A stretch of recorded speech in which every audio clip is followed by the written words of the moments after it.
नमस्कार, आप देख रहे हैं डिजियाना न्यूज़। मैं हूं आपके साथ रोशनी शर्मा। इंदौर शहर में जल्द मेट्रो शुरू हो जाएगी और इंदौर वासी मेट्रो से सफ़र करने का लुत्फ उठा सकेंगे। इंदौर शहर में विधानसभा चुनाव 2023 तक मेट्रो ट्रेन दौड़ाने के लिए ज़ोरों शोरों से तैयारियां की जा रही हैं। काफ़ी लंबे समय से इस प्रोजेक्ट पर काम किया जा रहा है, लेकिन हम देखें कि हाल ही के दिनों में मेट्रो प्रोजेक्ट का जो काम है काफ़ी धीमी गति से चल रहा है। काफ़ी पेच फंसते इस प्रोजेक्ट में दिखाई दे रहे हैं। क्या कुछ कारण है जो इस प्रोजेक्ट में इतना विलंब हो रहा है? कब तक इस प्रोजेक्ट को पूरा किया जाएगा? क्या तय समय में ये प्रोजेक्ट पूरा हो पाएगा? इस पूरे विषय पर चर्चा के लिए इस वक्त हमारे साथ जुड़ चुके हैं हमारे संवाददाता राहुल वाविकर जी। राहुल जी, क्या कुछ कारण है जो ये जो मेट्रो प्रोजेक्ट है इसमें इतने विलंब आ रहे हैं? देखिए, आपको बताएं कि इसके पीछे अगर बात करें रोशनी की डिले होने के जो जी। कारण हैं, तो कई सारे कारण जो है वो सामने आ सकते हैं। कई बार ये प्रोजेक्ट जो है वो ये कहें कि उसमें पेच सामने आया है। जो कंस्ट्रक्शन कंपनी है उसका जो ये कहें कि जो टेंडर की प्रक्रिया जो थी, उसमें भी काफ़ी डिले हुआ था। जैसे जी। कुल मिलाकर ये कहा है कि 7-8 साल पुराना हो चुका है प्रोजेक्ट, लेकिन अब जाकर ये जो प्रोजेक्ट है वो कहीं ना कहीं मूर्त रूप लेता हुआ नजर आ रहा है। और ये जी। उम्मीद की जा रही है, ये दावा किया जा रहा है कंस्ट्रक्शन कंपनी की तरफ से कि सितंबर 2023 तक इसका जो पहले जी। चरण का ट्रायल रन है वो शुरू हो जाएगा। हालांकि जनता के लिए जो इसके उपयोग का जो जी। मामला है या ये कहें कि उसकी बात है, तो उसमें थोड़ा सा समय और लग सकता है। लेकिन बिल्कुल। इतना ज़रूर है कि जो मेट्रो रेल कॉरपोरेशन है उसने ये तय किया है कि सितंबर 2023 तक इसका जो पहला रन जी। है, ट्रायल रन है, वो ज़रूर इसमें उसको शुरू कर दिया जाएगा। लेकिन चूंकि अभी भी इसके रूट को लेकर अभी तक फाइनल डिसीजन नहीं हो पाया है। हालांकि जो आउटर रिंग है उसमें अगर उसकी बात जी। करें तो 30 से 40% काम जो है वो मेट्रो प्रोजेक्ट का पूरा हो चुका है। लेकिन जो इनर सर्कल की बात करें या ये कहें कि अंदरूनी इलाकों में कहाँ कहाँ पर किस रूट पर मेट्रो ट्रेन जो है वो पहुँचेगी, ये अभी तक तय नहीं हो पा रहा है। जो तय की गई थी बातें या जो रूट तय जी। किया गया था उसको लेकर अगर हम बात करें तो एलिवेटेड होना है रूट या फिर ये कहें कि अंडरग्राउंड जाना है, इसको लेकर बीते कुछ समय पहले ये पेच फंसा था। लेकिन उसके बाद ये तय हुआ था कि जो हाईकोर्ट के सामने से जो ब्रिज जी। आना है या ये कहें कि रूट आना है, वहाँ से लेकर तो बड़ा गणपति के आगे तक यानी एयरपोर्ट रोड तक ये जो पूरा रूट है वो एलिवेटेड जी। जाएगा। और ऐसे में ये इस पूरे क्षेत्र में मेट्रो ट्रेन जो है वो एलिवेटेड ब्रिज के ऊपर नजर आएगी। हालांकि इस बात पर अभी भी पेच फंसा हुआ है जी। रोशनी, क्योंकि जो इंदौर की 8 बार के सांसद है, पूर्व लोकसभा स्पीकर है सुमित्रा महाजन, उन्होंने कुछ आपत्ति ली है। उनके पास में कुछ सुविधाएं आई हैं, जो ये कहें कि विकल्प उनके पास में पहुंचे हैं। कुछ विसंगतियों की बात इस पूरे प्रोजेक्ट की कही गई थी। ये सारी जो बातें जब सामने आई तो उसके जी। बाद सुमित्रा महाजन ने जो मेट्रो रेल अधिकारी हैं, नगरीय विकास के विभाग के जो अधिकारी हैं, उनसे चर्चा करने की बात कही है। और ये जो मीटिंग है ये आज होने जा जी। रही है। उसमें सुमित्रता अपनी बात भी रखेंगी, जो विकल्प उनके पास में पहुंचे हैं उसको लेकर भी चर्चा की जाएगी। लेकिन ये ज़रूर है कि इन तमाम कारणों के चलते ही ये मेट्रो प्रोजेक्ट है उसका जो दूसरा और तीसरा जो चरण है उसमें डिले होने की पूरी संभावनाएं फिलहाल नज़र आ रही है। जो व्यापारी हैं जो इस प्रोजेक्ट को लेकर लगातार अपनी आवाज़ उठाते रहे हैं, कुछ व्यापारी हम लोग के साथ में मौजूद हैं जी। रोशनी, और हम उन्हीं से बात करेंगे कि जो एलिवेटेड ब्रिज की बात कही गई थी, एलिवेटेड ट्रैक की बात कही थी, उसको लेकर जी। क्या वस्तुस्थिति थी। मनीष जी, जिस तरह से आप लोगों ने पूरा मुद्दा उठाया था और ये तय किया गया था कि गांधी हॉल के आगे से यानी रिगल के वहाँ से लेकर बड़ा गणपति के आगे तक का जो ट्रैक है वो एलिवेटेड रहेगा, इसको लेकर फाइनल डिसीजन हो गया था उस मीटिंग में? जी हाँ, ये पूरा फाइनल निर्णय हो गया था। सारे जनप्रतिनिधि मौजूद थे और जो प्रशासनिक अधिकारी हैं वो हैं, मीडिया था और मेट्रो प्रोजेक्ट के जो वरिष्ठ अधिकारी हैं उन्होंने ऑलरेडी पूरा एनालिसिस किया था। और ये जो अल्टरनेट निकला था एलिवेटेड का, उनको बहुत अच्छा लगा। और अच्छी बात ये थी कि इसमें काफ़ी करोड़ 800 करोड़ रुपए का जो बोल रहे हैं वो उसकी बचत हो रही है, तो ये एक राष्ट्रीय संपदा बच रही है और इससे किसी का नुकसान नहीं लग रहा है हमको।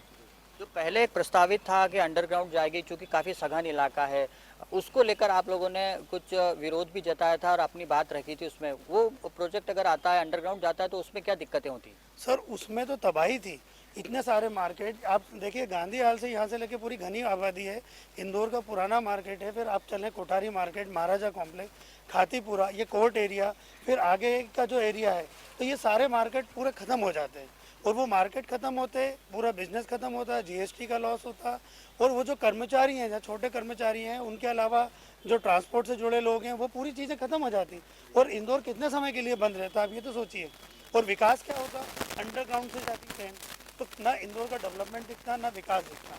तो elevated is the best thing, मुझे लगता है कि एलिवेटेड होना चाहिए। अगर अंडरग्राउंड जा रही थी तो क्या दिक्कत थी, क्योंकि उसमें किसी को परेशानी नहीं थी, ऊपर ट्रैफिक जो है वो आराम से चलता, जो व्यापार व्यवसाय वो बिल्कुल आराम से चलता। नीचे के नीचे अगर मेट्रो ट्रेन निकल जाती तो फिर उसमें क्या दिक्कत है, उसको लेकर आप लोगों ने क्या बात रखी? सर उसमें ही तो दिक्कत है कि सारे मार्केट खत्म कर देते, कोठारी मार्केट वगैरह तो पूरा तोड़ा जाता, तो जो इतना बड़ा बिजनेस एरिया वो खत्म हो जाता और हम लोग बहुत पीछे हो जाते, ना कोई अल्टरनेट था हमारे पास।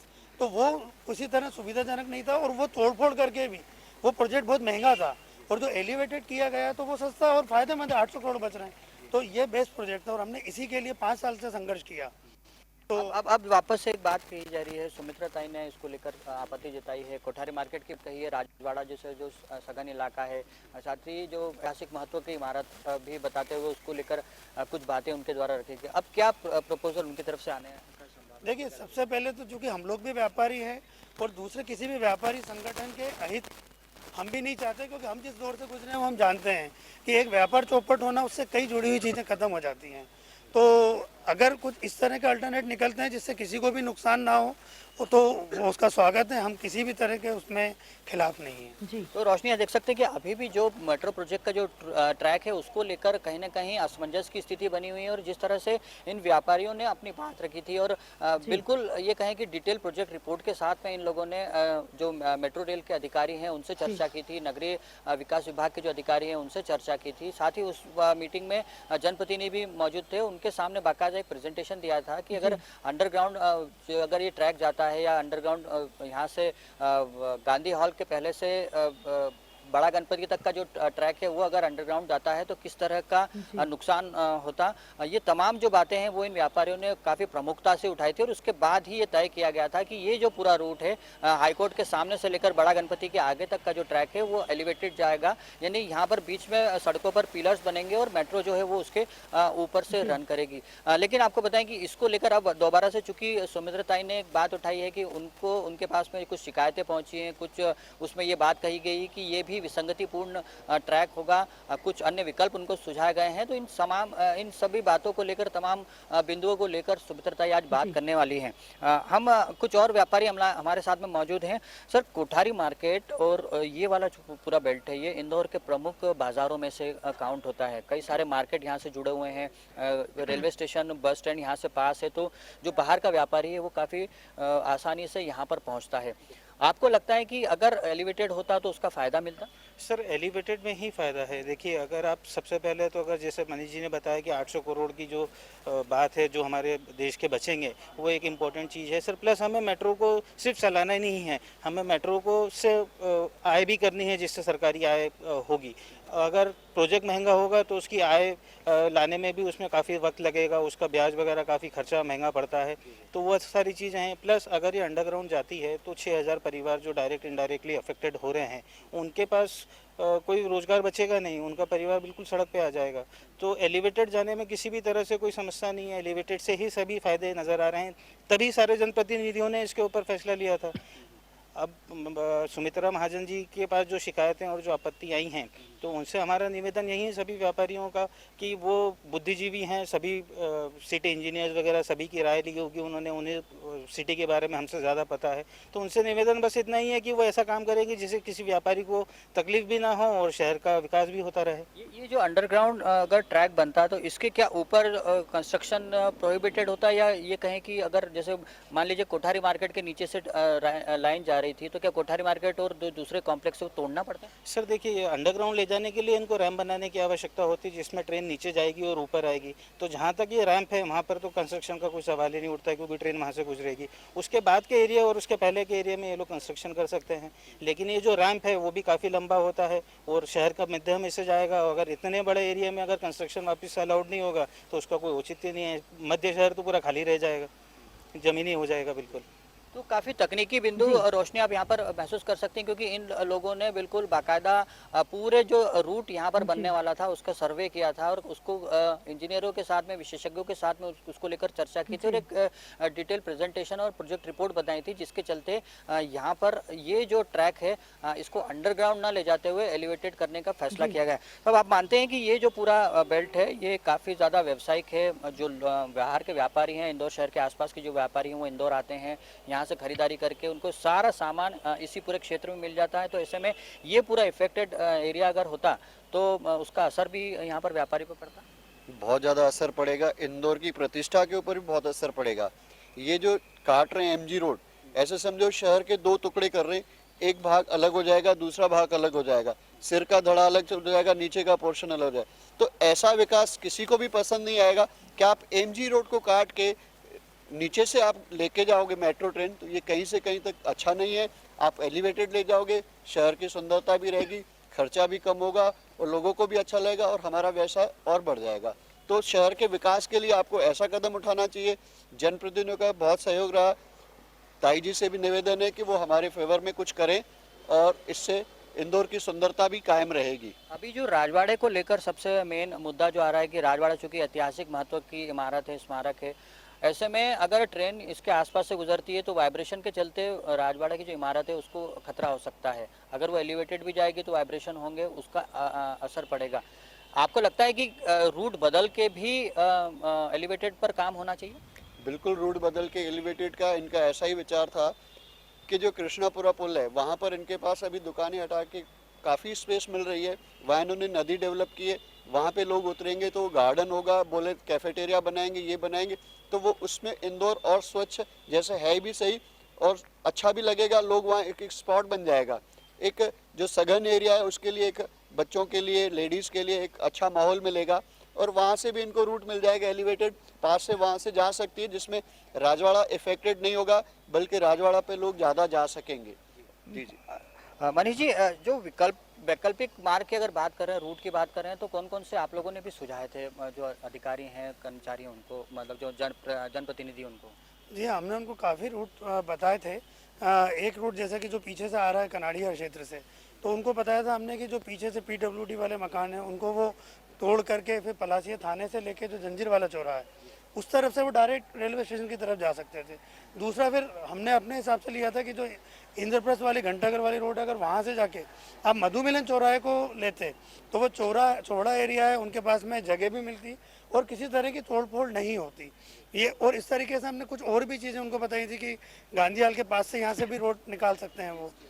तो कुल मिलाकर रोशनी यहाँ देख सकते हैं कि जो वैकल्पिक मार्गों की अगर की बात की जा रही है उसमें इन व्यापारियों ने भी जो चूंकि वो इस एमजी रोड पे प्रमुख मार्ग पे ही व्यवसाय करते हैं, तो इन लोगों ने भी डाइवर्टेड रूट की बात की थी, इन लोगों ने भी विकल्प दिए थे और उसमें खास तौर से प्रमुखता से अगर बात करें तो जवाहर मार्ग वाला एक जो पैरेलल है वो पूरे जो एमजी रोड का बिल्कुल पैरेलल मार्ग है उसको रूट बनाया जा सकता है। साथ ही अगर हम बड़ा गणपति से लेकर नगर निगम की तरफ जो रूट जा रहा है, देवी अल्लाह मार्ग उसको भी बोला जाता है, तो अगर उसका उपयोग किया जाता है एलिवेटेड रूट के लिए तो भी इन व्यापारियों को कोई आपत्ति नहीं, क्योंकि वहाँ से राजवाड़ा जो है वो काफ़ी नज़दीक रहेगा और जो ट्रैफिक डाइवर्ट करने की जो बात थी वो भी प्रभावित नहीं होगी। तो कुल मिलाकर इस तमाम जो बातें हैं ये अब इस पूरे मेट्रो प्रोजेक्ट को लेकर ये कहें कि असमंजस को डाले हुए हैं कि जो रूट है वो अगर अभी तक फाइनल नहीं होगा तो उसका पेपर वर्क कब कंप्लीट होगा, उसका प्रोजेक्ट रिपोर्ट कब होगी और उसके बाद उसके ऊपर काम कब शुरू होगा। ये तमाम जो बातें हैं वो अब सवालों के घेरे में आ गई हैं। लेकिन चूंकि आज इस पूरे मामले को लेकर मीटिंग होना है तो ऐसे में अब ये देखना होगा कि सुमित्रा ताई अपनी क्या बातें रखती हैं, क्या विकल्प इन अधिकारियों के सामने रखती हैं। चूंकि 8 बार की सांसद रही हैं, लोकसभा अध्यक्ष रही हैं सुमित्रा महाजन, तो ऐसे में उनकी बात को काफ़ी तवज्जो दी जाती है और कई सारे जो इंजीनियर्स हैं और विशेषज्ञ थे वो उनसे मुलाकात कर चुके हैं और कुछ वैकल्पिक मार्ग और रूट जो है वो मेट्रो ट्रेन के लिए सुझाए गए हैं। चूंकि आपको बताएं कि 3 चरणों में जो पूरा 31.5 किलोमीटर का पूरा एक मेट्रो प्रोजेक्ट है वो बनाया जाना है। फिलहाल काम चल रहा है रोशनी, वो एयरपोर्ट से सुपर कॉरिडोर होते हुए विजयनगर क्षेत्र को जोड़ने वाला जो एक आउटर रिंग है उस पर काम चल रहा है और उस पहले चरण का तकरीबन 40% काम जो है वो भी पूरा हो चुका है। कई जगह गर्डर डाले जा चुके हैं और और उसके ऊपर मेट्रो ये कहें कि लाइन बिछाने का काम जो है वो शुरू हो गया है। लेकिन ये जो पूरी परेशानी आ रही है वो शहर के अंदरूनी हिस्से को लेकर आ रही है कि अंदरूनी हिस्सों में मेट्रो ट्रेन जो है वो कहाँ से गुजरेगी और रूट अगर रहता है तो वो किस तरह का रहेगा, अंडरग्राउंड जाएगी, एलिवेटेड जाएगी या फिर ज़मीन पर दौड़ेगी। लेकिन जो तय किया गया है, आपको बताएं कि कुल 29 स्टेशन जो थे वो इस पूरे मेट्रो प्रोजेक्ट के तहत इंदौर में बनाए जाने थे, जिसमें 27 जो थे वो एलिवेटेड बनेंगे और 2 जो हैं वो अंडरग्राउंड बनेंगे। ये अंडरग्राउंड जो रूट है वो आपको बताएं कि उधर बड़ा गणपति से अगर हम आगे जाएंगे टुवर्ड्स एयरपोर्ट, वो जो पूरा बेल्ट है वो अंडरग्राउंड के लिए चूज़ किया गया है और वहीं पर 2 स्टेशन भी बनेंगे। तो इस तरह से 27 एलिवेटेड और 2 अंडरग्राउंड ये स्टेशन जो है वो तय किए गए हैं। ऐसे कुल 29 स्टेशन इस पूरे प्रोजेक्ट के तहत रहेंगे, जिसमें पूरे शहर को अलग अलग रूट से जोड़ने की कोशिश की जाएगी। और जो प्रोजेक्ट अभी शुरू हुआ है उसमें यह है कि जो आउटर रिंग है उस पर सितंबर 2023 तक का जो ट्रायल रन है उसको शुरू करने की कोशिश और दावे जो हैं वो फिलहाल इन अधिकारियों के द्वारा किए जा रहे हैं। राहुल जी, जिस तरह से ताई द्वारा आपत्ति जताई गई है, रूट को परिवर्तित करने को कहा गया है, सियासी मायने से यदि हम देखें तो किस तरह से इसको लिया जा सकता है? इस प्रोजेक्ट में जो विलंब हो रहे हैं इसके क्या सियासी मायने निकाले जा सकते हैं?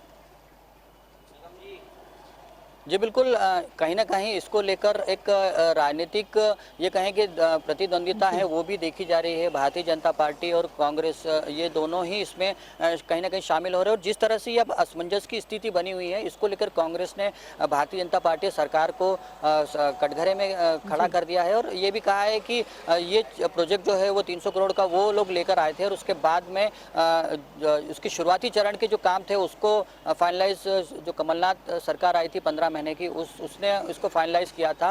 तो कहीं ना कहीं श्रेय का बात जो है वो आ रही है। लेकिन अब जिस तरह से ये पूरा एक नया पेज फंसा है, इसको लेकर भी कांग्रेस भारतीय जनता पार्टी की सरकार पर हमलावर है और उससे इस सरकार की फेल्यूर तक वो करार दे रहा है। वहीं भारतीय जनता पार्टी की ये भी एक मंशा है रोशनी, इससे कोई इनकार नहीं किया जा सकता कि सितंबर 2023 का जो ट्रायल रन है उसको करने की बात की जा रही है। तो ऐसे में जाहिर तौर पर चूंकि नवंबर दिसंबर में विधानसभा के चुनाव होना है अगले वर्ष और ऐसे में कहीं ना कहीं सरकार की भी ये मंशा है कि अगर ट्रायल रन हो जाता है सितंबर 2023 तक तो इसे एक बड़ी उपलब्धि के तौर पर भारतीय जनता पार्टी की सरकार जो है वो अपने खाते में दर्ज करेगी और उसके साथ ही जनता के बीच में वो इस उपलब्धि को लेकर जाएगी और कहीं ना कहीं 2023 में जो विधानसभा के जो चुनाव होने हैं उसमें उसको फ़ायदा मिले, ये मंशा जो है वो भारतीय जनता पार्टी की है। तो इस तरह से सियासत भी जो है इसके ऊपर काफ़ी ज़्यादा गरमाई हुई है। लेकिन अभी फ़िलहाल जो है वो पूरी असमंजस की स्थिति इस बात को लेकर है कि ट्रैक कौन सा रहेगा, एलिवेटेड जाएगी, अंडरग्राउंड जाएगी या फिर ज़मीन पर चलेगी, ये इस बात को लेकर ही अभी तक पेज फंसा हुआ है। और जाहिर सी बात है कि जब तक ये पेज जो है वो सॉल्व नहीं होता, तब तक इसका समाधान जब तक नहीं निकलता, तब तक ये जो प्रोजेक्ट है उसकी डिटेल प्रोजेक्ट रिपोर्ट जो है वो नहीं बन पाएगी और ऐसे में जो इसका काम है वो और ज़्यादा डिले होगा। जी राहुल जी, जिस तरह से आपने बताया कि इस प्रोजेक्ट को लेकर श्रेय की बात भी सामने आ रही है, कांग्रेस द्वारा आरोप प्रत्यारोप का दौर शुरू हो गया है, लेकिन भारतीय जनता पार्टी के नेताओं की हम बात करें तो उनकी क्या कुछ प्रतिक्रिया सामने आ रही है इस प्रोजेक्ट को लेकर? देखिए, जनप्रतिनिधि जो हैं वो शुरू से ही इस प्रोजेक्ट के साथ में जुड़े हुए हैं और काफ़ी लंबा समय रहा है। जब बाबूलाल गौर मुख्यमंत्री थे उस दौरान भी उन्होंने इस बात को लेकर काफ़ी प्रमुखता से बात कही थी। उसके बाद वो जब नगरीय प्रशासन मंत्री बने तब भी उन्होंने मेट्रो प्रोजेक्ट इंदौर में लाने की बात कही थी और वादे भी किए थे। लेकिन चूँकि कई तकनीकी कारण ऐसे रहे जिसके बाद ये जो पूरा मेट्रो प्रोजेक्ट है वो ठंडे बस्ते में चला गया था। तो ऐसे में ये कहा जा सकता है कि जो सियासत है वो शुरू से ही इस प्रोजेक्ट के साथ में जुड़ा रहा है, जो जनप्रतिनिधि है वो जुड़े हैं, लेकिन कहीं ना कहीं मूर्त रूप जो है वो अब जाकर सामने आया है। जो तमाम तकनीकी पेच थे उसको सॉल्व किया गया है और अब मेट्रो का जो आउटर रिंग है वो काफ़ी हद तक बन चुका है इंदौर में। जो पहले अगर हम बात करें कि तकरीबन 6.5 किलोमीटर का ये पूरा रिंग है और उसका 40% काम जो है वो करीब करीब पूरा हो चुका है। ऐसे में ये उम्मीद ज़रूर हो रही है लोगों को कि कम से कम जो आउटर रिंग का 6.5 किलोमीटर का जो दायरा है उसमें कहीं ना कहीं मेट्रो ट्रेन जो है वो संचालित हो सकेगी। इसका ट्रायल रन जो है वो सितंबर 2023 तक किया जाना है। ऐसे में इसका जब जनता के लिए जो एक रन है वो कब तक शुरू हो पाएगा, हालांकि इस बारे में थोड़ी सी उसकी तारीख वगैरह जो है वो मेट्रो रेल कॉरपोरेशन ने अभी घोषित नहीं की है, लेकिन इतना ज़रूर है कि जब ट्रायल रन हो जाएगा उसके तुरंत बाद ही कोशिश की जाएगी कि इसका जनता के लिए जो रन है वो भी शुरू कर दिया जाए। लेकिन जो बाकी के जो 2 चरण रहेंगे इस प्रोजेक्ट के, वो कब तक शुरू होंगे उसके बारे में ही अब ये जो मीटिंग है ये काफ़ी अहम भूमिका इसकी रहेगी। इसमें क्या निर्णय लिया जाता है उसके बाद ही प्रोजेक्ट जो है वो आगे बढ़ सकेगा। राहुल जी, इस पूरे विषय पर जानकारी देने के लिए आपका बहुत बहुत धन्यवाद। तो ये थे हमारे संवाददाता राहुल वावीकर जी, जिन्होंने हमें बताया कि इंदौर में 2023 विधानसभा चुनाव से पहले मेट्रो चलाने की तैयारियों के बीच सियासी खींचतान देखने को मिल रही है। दरअसल पूर्व लोकसभा स्पीकर सुमित्रा महाजन ने नगरीय विकास विभाग को पत्र लिखकर राजवाड़ा हेरिटेज एरिया से मेट्रो को दूर रखने की बात कही है, जिसके बाद सियासी बवाल शुरू हो गया है और कांग्रेस ने इसको लेकर बीजेपी पर निशाना साधना भी शुरू कर दिया है। हम कहें, यदि हम बात करें सुमित्रा महाजन द्वारा जो आपत्ति ली गई है, सुमित्रा महाजन ने नगरीय विकास और आवास विभाग के कमिश्नर निकुंज श्रीवास्तव को पत्र लिखा है, जिसमें गांधी हॉल, गोपाल मंदिर, कृष्णपुरा छत्रियां और इसी के अलावा हम बात करें तो राजवाड़ा जैसे हेरिटेज की नींव को खतरा होने की बात कही गई है। क्या इस प्रोजेक्ट में जिस तरह से काम किया जा रहा है कितना विलंब हो सकता है? दूसरे चरण की हम बात करें तो दूसरे चरण का अभी पेपर वर्क भी शुरू नहीं हो पाया है। अभी पेपर वर्क ही शुरू नहीं हो पाया है, तो ये देखना होगा कि कितना कुछ विलंब हो सकता है। और 2023 जो विधानसभा चुनाव से पहले मेट्रो ट्रेन चलाने की जो तैयारियां हैं, क्या 2023 के विधानसभा चुनाव से पहले जो बताया गया है समय सीमा में इस तरह का प्रोजेक्ट कंप्लीट हो पाता है या नहीं, ये देखने वाली बात होगी। फिलहाल यहाँ लेंगे एक छोटा सा ब्रेक, जल्द हाजिर होंगे। आप देखते रहिए डिजियाना न्यूज़।